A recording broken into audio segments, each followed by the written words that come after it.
नमस्कार, मी धनंजय देशपांडे नाशिकच्या पुण्यनगरीमध्ये आपलं हार्दिक स्वागत करत आहे।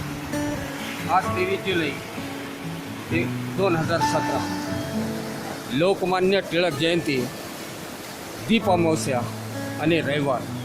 नाशिक ही यंत्रभूमी म्हणून सध्या परिचित असली तरी यंत्रभूमी नाशिक, पुणे, मुंबई हा सुवर्ण त्रिकोण हे सर्व नंतर, पण आधी ही मंत्रभूमी आहे। प्रभू रामचंद्राच्या पदस्पर्शानं पावन झालेली ही नाशिक पुण्यनगरी। आणि आता आपण बघत आहात की नाशिकची पवित्र गोदावरी म्हणजेच दक्षिण काशी म्हणतात तिला। ते समोर दिसतं आहे ते नारोशंकराचं मंदिर आणि त्याच्यावर असलेली ती प्रचंड अशी महाकाय घंटा।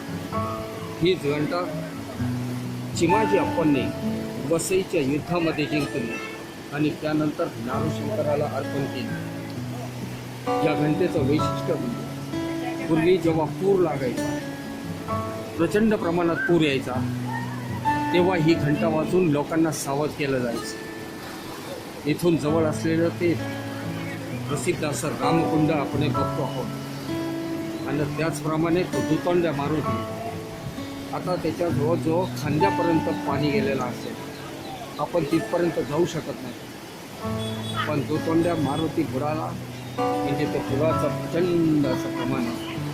आणि आता आपल्याला समोर थोडंसं दुतोंड्या मारुती दिसत असेल, त्याच्या खांद्यापर्यंत ते पाणी गेलेलं आहे।